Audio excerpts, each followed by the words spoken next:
నీ వీక్ పాయింట్లను అడ్డం పెట్టుకొని వాడు తరచుగా వాటిలో నువ్వు బలహీనపడేటట్టు చేసి నీ ద్వారా దేవుడు తలపెట్టిన పెద్ద ప్రణాళికలు నెరవేరకుండా వాడు నిన్ను వ్యర్థురాలిగా కూర్చోబెడతాడు. అక్కడ సేవకులు అయిపోయారు, ఇందులో సేవకులు దెబ్బతిన్నారు, సేవకురాళ్ళు ఎఫెక్ట్ అయిపోయారు. వాళ్ళని కదిలిస్తే పనికిరాం మేము సేవకుంటారు. ఎందుకు పనికిరాం అంటే నేనే మంచివాడిని కాదు, నేనే మంచిదని కాదు, నేను పనికిరాని సేవకుంటారంటే పడిపోయారు. నిరాశ ఊది కొట్టేశాడు వాడు.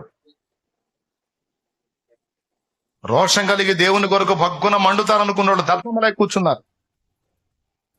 వాడు కొట్టింది దెబ్బకి. బిడ్డ, నువ్వు ఎప్పుడైతే దేవుని కోసం బతకాలనుకుంటావో, దేవుని కోసం ప్రణాళికలు రచించుకుంటావో, దేవుని కోసం గొప్ప గొప్ప ఉద్దేశాలు ప్లాన్ చేసుకుంటావో, వాడు వచ్చే రూట్ లో వాడు వస్తాడు, వాడు గీసే స్కెచ్ వాడు గీస్తాడు, వాడు కొట్టే దెబ్బ వాడు కొట్టడానికి ట్రై చేస్తాడు. దాన్ని తిప్పుకొని తిరిగి కొట్టాల వాడిని.